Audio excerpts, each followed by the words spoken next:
Okay, dear student, welcome back. In this lecture, we'll continue our discussion on multi-threading.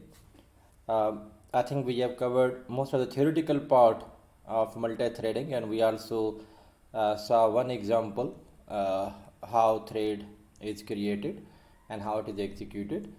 Now we'll continue our discussion of creating our own threads. Let's see how it works.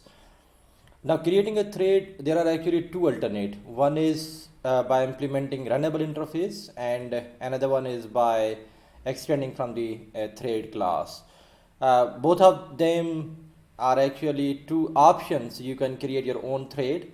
You might have guessed it very correctly that when your class is already subclass of another class, then in that case, obviously you cannot extend your class to become a thread by extending from thread class, because multiple inheritance in Java is simply not allowed. So in that case, obviously you will be left with the only option, which is to implement the runnable interface. I mean, we cannot say one method is better than other. Both of these methods are having their own application. If your class is not subclass of any other class, then probably you will go with the inheritance option, this one. But if your class is already subclass of another class, then you will go with the implementation option by using this runnable interface. In both the cases, I mean, in thread class you have got a lot of methods, but inside runnable interface we have got only one method, which is the run method. And run method is actually the entry point for any thread. Whenever a thread starts, it actually does nothing. It executes the run method, which is inside that thread class. It means that whenever you are creating your own thread, remember when I say that you are creating thread, it means you are creating a class. A class by making it subclass of thread class, or a class by implementing runnable interface in it. So when you have got your own thread, if you want to start execution of your thread, then you will start it, and when it starts, it actually does nothing except running main method from that thread class. Right, so any business logic that you want to write your thread to perform, it should be inside this public void run method. Okay, let's now write an example, then you will get an idea how this thread can be created. So say for example, I have class, I call it my thread, and I want to make it a thread. If you want to make it a thread, then you will have to implement runnable interface in it. When you implement runnable interface, it means you will have to implement this method. But even before that, you need to create a thread t, just an instance, right? Now here inside the constructor of this class, you will have to instantiate this tree, which is actually the reference of thread. I'll come back to this point why we are doing it, because we would like to call run method, start method, all other methods on thread. So there you need a reference of a thread class, right? So I say thread t is equal to new thread, and I'm passing it this, and then my thread, right? So this actually we are instantiating an object of class thread, and we are passing two parameter. The first parameter is the object of this class. You are very much clear what is the use of keyword this. We have been doing it many time in past, right? And then the second object is actually, so the second argument to this constructor is actually this name of the thread that will actually be called when you that will actually be the name of the thread when you are going to display this thread, right? Then I can simply give an information that system.out.println. I can give an information my thread, right? My thread uh, instantiated or maybe created. Okay, my thread created plus I'm going to display just tree, which is the object of thread class, right? Okay, now inside this I'm going to uh, have run method, because uh, if you want your class to act like a thread, you need to implement runnable interface, and inside runnable interface we have this run method. And you are very much clear that if you are implementing an interface, then you need to implement all the methods which are inside that interface, and the only method which is inside this runnable interface is run method. So I say public void run, right? And inside run we are doing nothing. We write the same logic that we had in the previous example. I say try, this is a try block, and then this is the catch block for interrupted exception, right? Interrupted exception E, and then uh, here I just display the system.out.println E. If exception is thrown, we are just displaying this information, right? And then here I say for integer I equal to 0, I less than 10, and then I plus plus, right? Inside for I'm doing nothing. I just say because I've got an object of thread, I can directly use tree, or I can also use thread dot sleep for, say for example 500 millisecond, right? So we say sleep for 500 millisecond, and when you come back system dot out dot println, and we say print print maybe I say my thread, and then we just display the current value of I, right? Okay, so this thread is doing nothing. This thread has got a run method, and as I told you earlier, when this thread will start, it will actually execute its run method, and this run method is doing nothing. This is just displaying value of I with the sleep interval of 500 millisecond.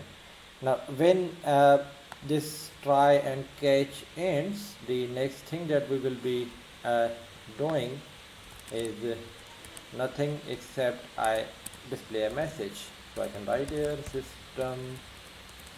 system dot out dot println my thread ends, right? So we actually write this message, my thread ends.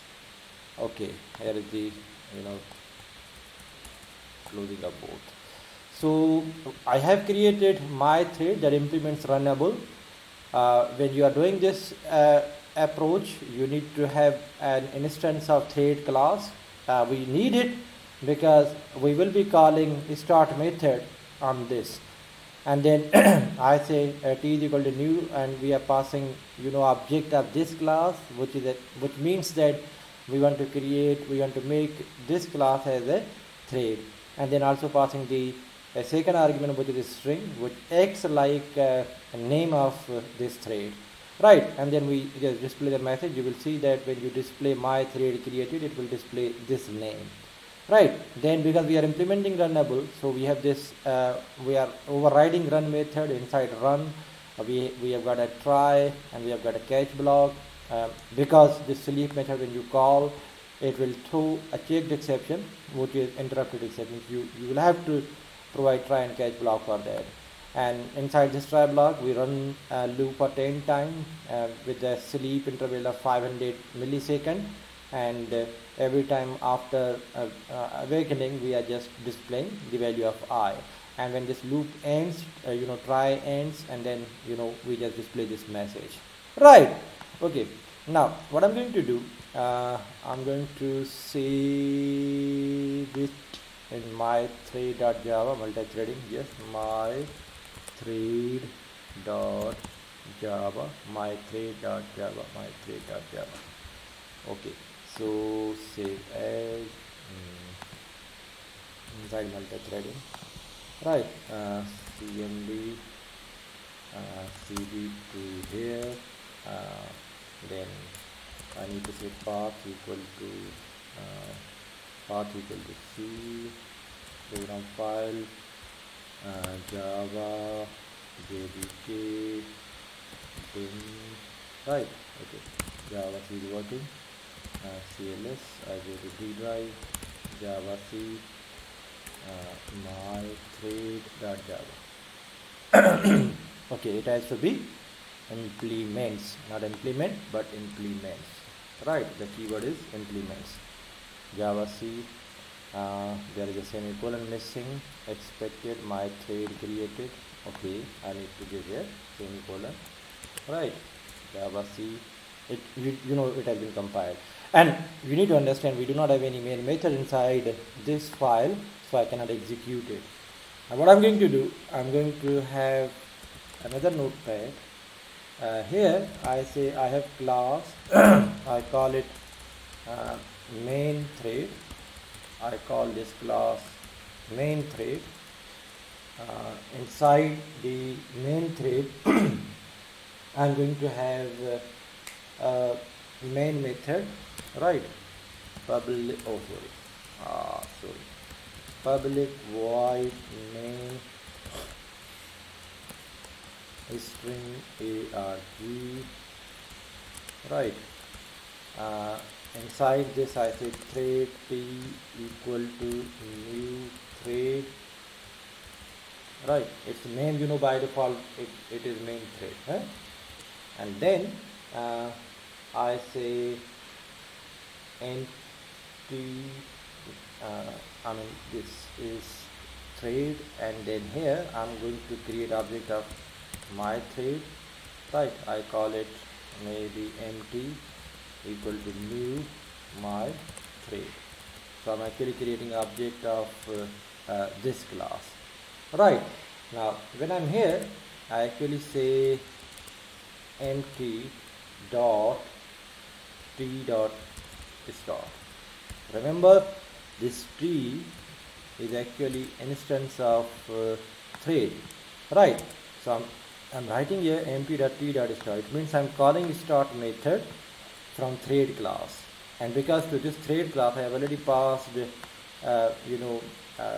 instance of this class, the what is the keyword this is referring to the current object.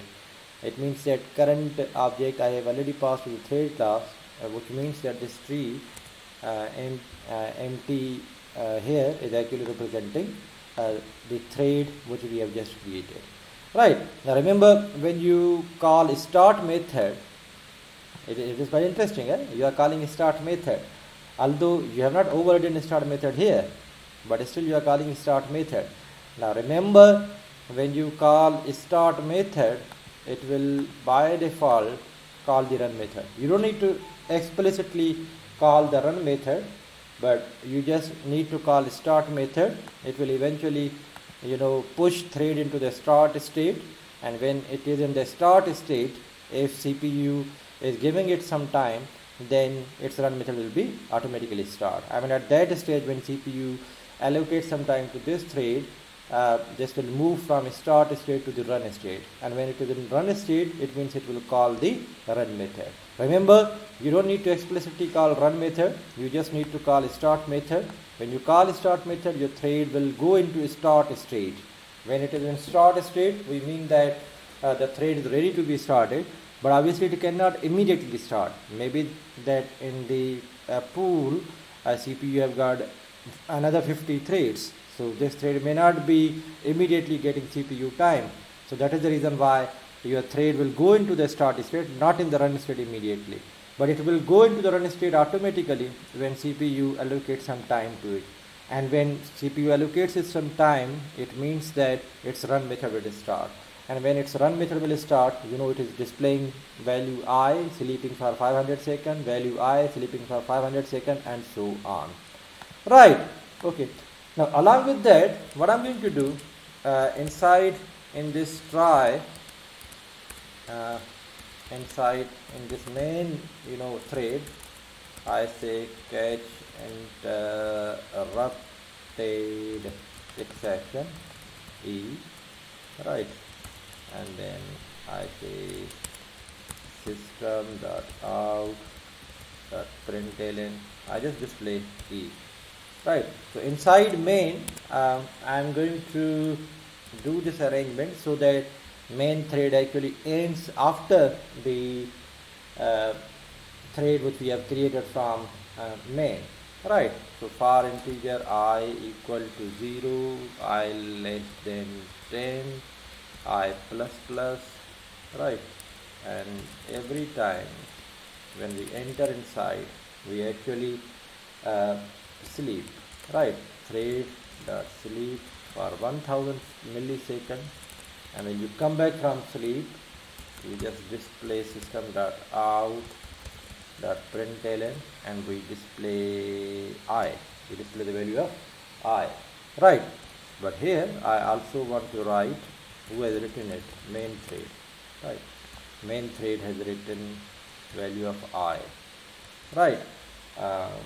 And then when this loop completes, that catch will be completed, and then here I system dot out dot println, right, I say main ends, right. There this is my thread, it will be displaying some value, and my thread ends, and here this is the main thread which is displaying some value, and when it completes it will also write the main thread ends, right. So this one is main thread, I save it, main thread dot java, main thread dot java. Okay, so now if I compile java c main thread dot java, finally, okay, there must be catch, okay. So you can see try without any catch block because my spelling mistake, huh? So at least one catch are finally required. Okay, so it has been compiled. Let's trace the execution. So inside main we are creating object of class thread, and then I'm also creating I don't need to create this object because I'm not using it. I'm creating object of my thread, I call it empty, and then I say empty dot t dot start. I cannot call empty dot start because my thread does not have a start method, but inside my thread I have got thread class which have got start method, right. So I'm using this tree as a reference of thread class, and then I'm calling the start method, right. Then I enter into try block. When this starts, that its run method will be executed, and when its run method executes, then it is going to display, it is going to sleep, and when it sleeps then control comes back to the main method. Inside main method main also sleeps, right. It sleeps for 1 second. The one which we started here, it slept for half second, so probably when this goes for sleep for 1 second, so control should be given to the my thread. So hopefully that my thread will get the chance first to display I, right. It goes back here and then it goes to the sleep, and when this goes to the sleep, hopefully the control will be given back to the main thread.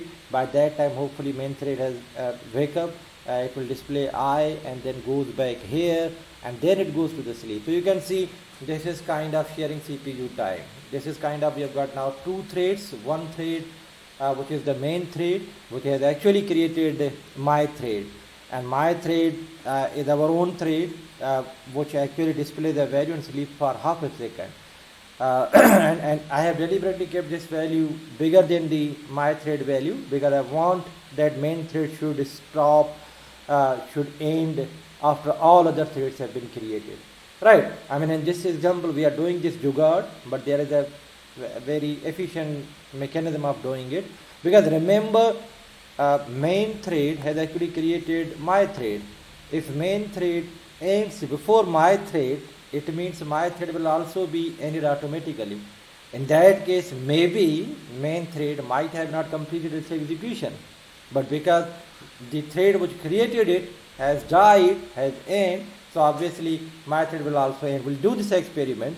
But here, in order to make sure that the thread which we have created from the main thread will be given ample time so that it can complete its execution, that is the reason why I have given larger value to the main thread so that it can stop its execution after my thread has completed its execution. Right. Okay, let's see this. Java C main thread dot Java main thread error main method is not declared public. Why? Public static, right? Void main. Okay. Oh, come on. Java C, come on, Java C. Okay, right. Java main thread. Right. So you can see here main thread created. This is the name of main, the thread main. I mean the one which we have created, and it belongs to the class of main thread, a group of main thread. So this is the group of the thread, and this is the name. Name we have assigned, and this is the default name. You can see here my thread starts with the value 0, then main thread with 0, then my thread runs for 2 times because this has gone to sleep for 1 second, so it runs for 2 times, 1, 2, then main thread, then again twice, then main thread twice, main thread twice. I mean, on your machine this execution might be different, but remember in this case we are running 2 threads concurrently, and when one goes to the sleep, other gets a chance. When other goes to the sleep, first one gets a chance. So you can see both of them are running concurrently. Here, because my thread sleeps only for half a second, so you can see this has completed its execution much earlier than the main thread. So you can see when main thread reached 5, this has already completed its execution, right? But if, say for example, let's see what is the behavior if I make this sleep only for 10 seconds. So the main thread now sleeps only for 10 milliseconds, whereas the one which it has created sleeps for 500 milliseconds. It means that the creator is dying before the thread which it has created. Then let's see what happens. Java C, CLS, Java main thread. You can see here main ends my thread 0, 1, 2, 3. In this case, because the my thread is a daemon thread, that is the reason why it is surviving. But in other cases, when it is not that daemon thread, that won't be able to survive. Right. So in this case, you can see main is running faster than my thread. When main was given the time, it immediately completes its execution because the other thread went to the sleep for 500 milliseconds. So in those 500 milliseconds, it immediately completed its execution, then main ends, and then, my thread is completing its execution. Right. Okay. So I hope you got a basic understanding of how threads are created, how our own thread is created. Obviously, the second option is you can also extend your class from the thread class to make it a thread. I stop this video here. When I come back, I will be discussing this second method of creating thread, and I will discuss a lot more about multi-threading. Thank you very much.